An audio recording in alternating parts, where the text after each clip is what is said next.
l'école chic dans les prés, tout ça. Orion Manga, édition spéciale Sahara. Donc, je suis désolé pour le look d'enfer, mais comme vous pouvez le constater, je suis en plein soleil, en plein cagnard. Il est, je crois, 16 h au moment où je fais cette vidéo. Et donc, étant moi-même allergique au soleil, je n'ai pas envie de décéder. Donc voilà, il faut prendre les mesures qui s'imposent. Alors aujourd'hui, je voudrais essayer de répondre à une question fatidique, une question qu'on me pose assez régulièrement finalement, depuis plus de 6 ans que je suis sur YouTube. Tandis qu'une brise se lève, donc j'espère que ça ne gênera pas trop la vidéo. Cette question qu'on me pose assez souvent,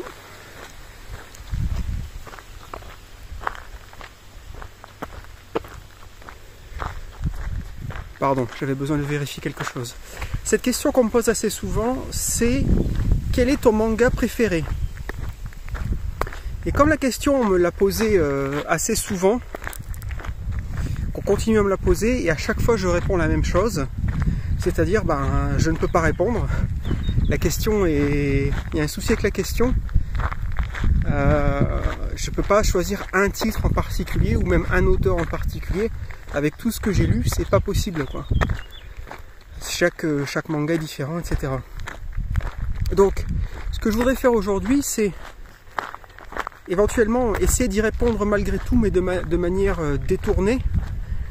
C'est-à-dire plutôt que de se poser la question quel est ton manga préféré, parce que je pense que la question sous-jacente à laquelle on peut peut-être répondre, en tout cas je vais essayer, c'est qu'est-ce qu'un bon manga?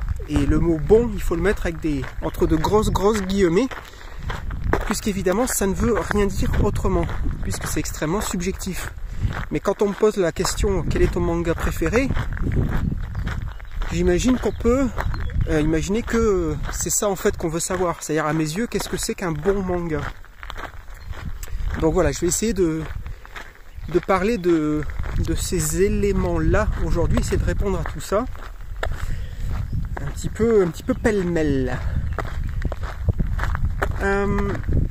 Alors d'abord, pourquoi est-ce que je ne peux pas répondre quand on me demande quel est ton manga préféré? Je le disais à l'instant, je ne peux pas répondre parce que j'ai lu beaucoup de mangas, comme la plupart d'entre vous, et d'un auteur à l'autre, les styles varient énormément. Et bien sûr, je ne parle pas que du style graphique. Ça peut être l'approche scénaristique, ça peut être la manière de raconter une histoire, les personnages, les thèmes, etc. On pourrait même prendre en compte la différence entre une série et puis un one-shot ou un manga très court. Parce que je pense pas que ce soit très pertinent de comparer un one-shot et un manga qui va faire 45 tomes. La démarche n'est pas du tout la même. Donc voilà, pour ces raisons-là, j'ai pas de manga préféré, j'ai pas unique bien sûr. Après, si vraiment on me disait quels sont tes 20 mangas préférés, bon, peut-être que là je pourrais commencer à faire une espèce de liste, mais ça resterait quand même honnêtement très difficile pour moi.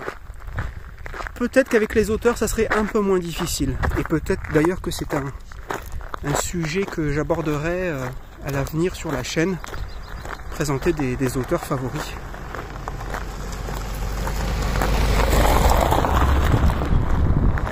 Et donc ça m'amène à la question du jour. Comme je le disais tout à l'heure, la question sous-jacente, je pense, c'est qu'est-ce qu'un bon manga? Sous-entendu, à mes yeux, comment moi je vois tout ça. Et là, je pense que c'est peut-être plus intéressant. À mes yeux, ce que je pourrais qualifier de bon manga, même si, comme vous l'avez compris, je n'aime pas cette expression, mais on va jouer le jeu. Ma pauvre Lucette. Un bon manga, c'est un manga déjà qui a une vraie identité. C'est-à-dire que quand vous parcourez les pages du manga, vous n'avez pas cette impression d'avoir déjà lu ça, d'avoir déjà vu ça. Donc aussi bien au niveau du scénario que d'un point de vue graphique, je pense que c'est très très important de pouvoir très vite reconnaître qu'il y a un vrai travail, une vraie recherche des idées, des tentatives, pas nécessairement pour pas se démarquer du lot pour se démarquer du lot, mais où on sent que le dessinateur, au moins, il a vraiment réfléchi à ce qu'il faisait. Peut-être qu'il a employé des techniques chères au cinéma, par exemple, à la peinture, à la sculpture, ce genre de choses. Mais en tout cas, je pense que c'est très très important pour qu'on puisse le qualifier au moins d'œuvre intéressante et qui mérite le coup d'être lue, d'être découverte. C'est qu'il faut qu'il y ait vraiment une identité reconnaissable. Et encore une fois, que vous n'ayez pas la sensation de feuilleter quelque chose sans âme, sans identité, et où vous pourriez vous dire, en fait, ce manga que je suis en train de lire, bah, ça pourrait être écrit un peu par n'importe qui. Je ne suis pas capable de reconnaître ou d'identifier une patte bien précise, bien reconnaissable. Pour vous donner des exemples, normalement, si vous tombez sur un manga de Kazuo Umezu, de Katsuhiro Otomo, de Inyo Asano, pour citer des noms un petit peu connus quand même, mais on pourrait citer aussi Shigeru Mizuki par exemple, et bien d'autres, hein. Là ce sont que quelques exemples. Normalement, il suffit d'une seule case et vous êtes capable de reconnaître immédiatement de qui il s'agit. Pourquoi ?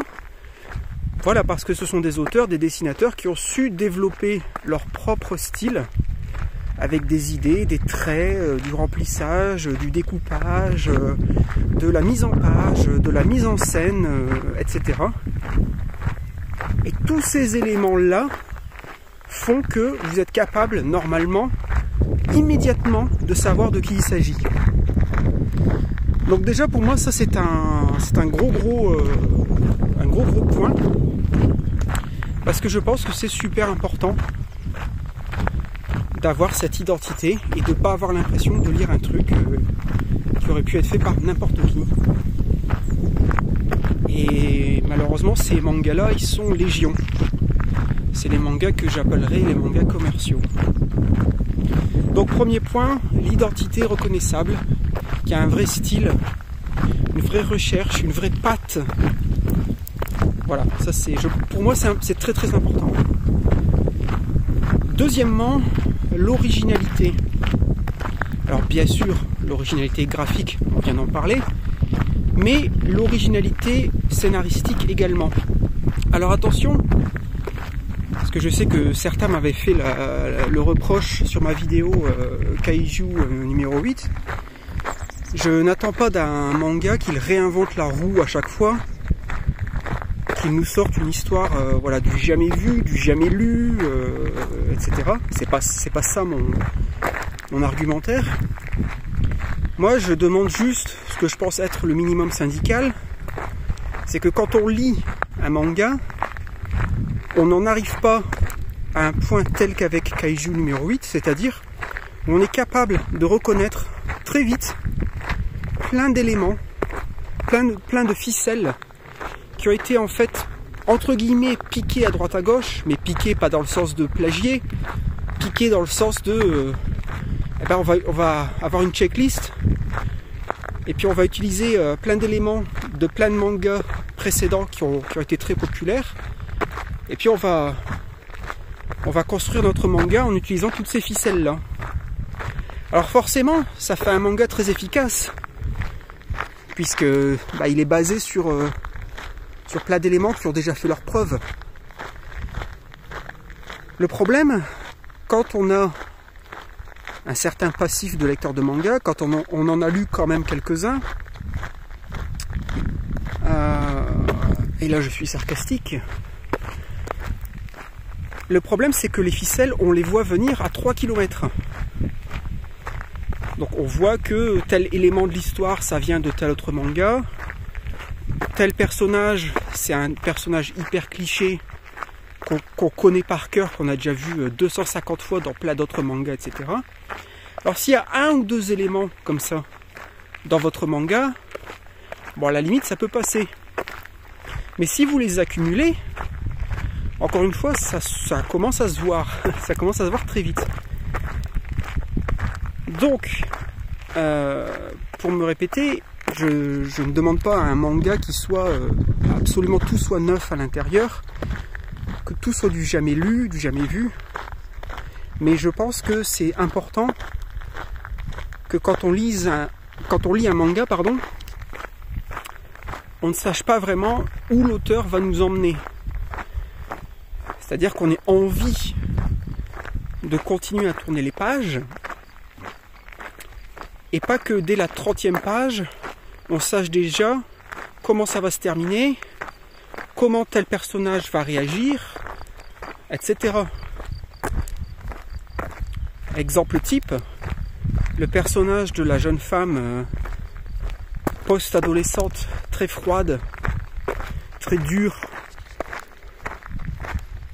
qui en fait plus tard va se révéler être pas si dure que ça et que c'est juste une façade parce que dans son enfance elle a vécu un traumatisme XYZ. Les gars, faut arrêter avec ça. C'est mort de chez mort, c'est ensablé, c'est enterré. Ça n'intéresse plus personne. C'est un énorme cliché. Et voilà.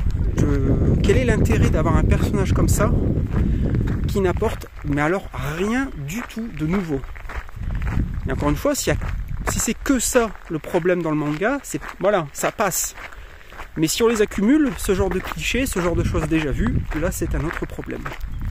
À mes yeux en tout cas. Et là je parle pas forcément de Kaiju numéro 8, hein. Ça peut être un autre manga. Donc l'originalité, ça c'est le deuxième point. Troisième point, je dirais la vraisemblance. Alors vous me direz, Kezako, de quoi qu'il parle le Vioc? La vraisemblance, pour moi, c'est très très important au sein d'une histoire. Et ça n'a pas besoin d'être un manga, ça peut être un film ou autre, mais là en l'occurrence on parle des mangas bien sûr. La vraisemblance, c'est la cohérence en ce qui concerne le comportement des personnages, leurs aptitudes, ce genre de choses.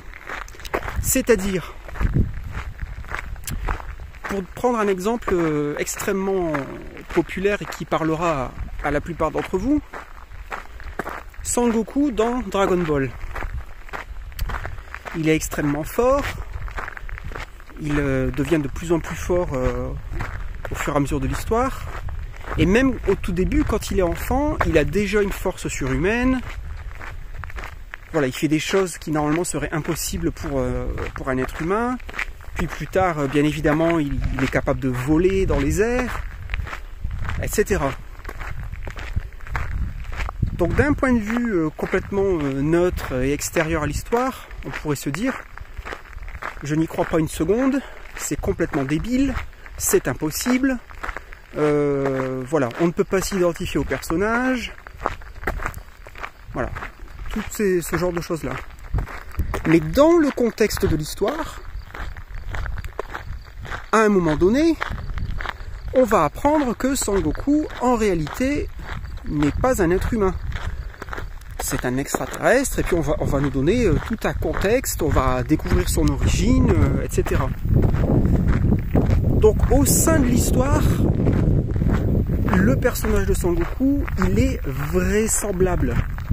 C'est-à-dire qu'on peut l'accepter en tant que tel.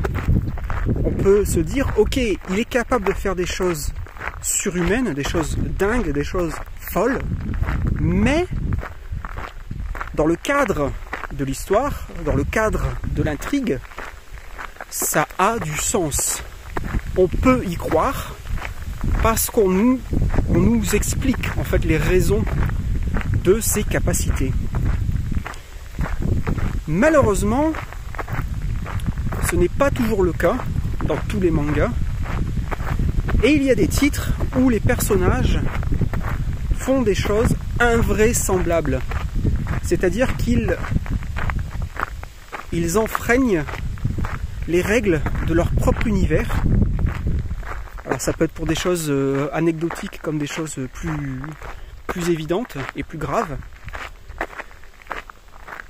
Où en fait on a l'impression que l'auteur oublie les règles de l'univers qu'il a créé et autorise son personnage à faire des choses donc invraisemblables auxquelles on ne peut plus croire si on a bien en tête bien les règles de l'univers qu'on nous propose.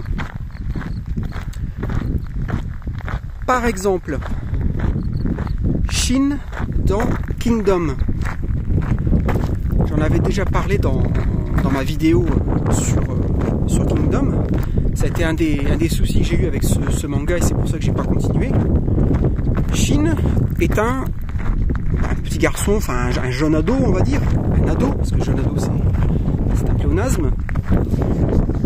Mais dès le début, on le voit faire des choses inhumaines. C'est-à-dire notamment, j'ai très clairement cette image en tête où on le voit mettre un coup de poing dans un mur et faire un trou dans un mur avec sa main. Alors moi je veux bien que le manga soit destiné à un public relativement jeune et qu'il soit rattaché à la cible éditoriale dite shonen qui permet beaucoup de choses.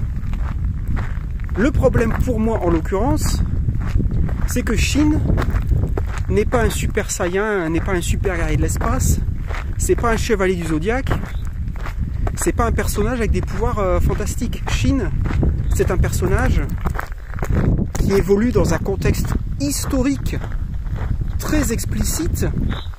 On n'est pas sur une planète extraterrestre non plus. On nous explique bien les tenants, les aboutissants de cette période, etc. Il y a une volonté d'inscrire l'histoire dans notre histoire à nous. Mais dans le même temps, on a un petit garçon, un ado, qui fait des choses qui dépassent l'entendement et qui dépassent de toute façon voilà, la possibilité physique. On sait très bien que ce qu'on voit à ce moment-là dans le manga est impossible à la fois dans notre monde, mais aussi dans l'univers de ce manga-là, puisqu'il n'est pas question de nous proposer un univers fantastique et toutes ces choses-là. Tandis que le vent se lève, je suis désolé, j'essaie de faire en sorte que le vent ne touche pas trop le micro du téléphone, mais je ne sais pas si ça va marcher. Ça sera la surprise au montage. Donc la vraisemblance, c'est pour moi un élément capital qui doit vraiment être respecté dans ce que j'appellerais un bon manga. Donc ça nous fait récapituler, on avait dit quoi? L'originalité c'était 2, vraisemblance c'était 3. Ah oui, et l'identité très reconnaissable, c'était la première chose. Voilà, donc ça fait 3 éléments qui pour moi sont importants. Il y en a sûrement d'autres auxquels j'ai pas réfléchi et qui éventuellement pourraient faire l'objet d'une autre vidéo si tant est que ce sujet-là vous intéresse. Mais là on a déjà 3 éléments qui, je pense, en tout cas encore une fois pour moi, sont très très importants si on veut pouvoir qualifier un manga de bon manga. Voilou. Eh bien écoutez, Sur ce, je vais vous laisser. Moi, je vais continuer à marcher au milieu des champs. Parce qu'on est parti de tout là-bas, tout à l'heure. Avec mon doigt qui est tout plié.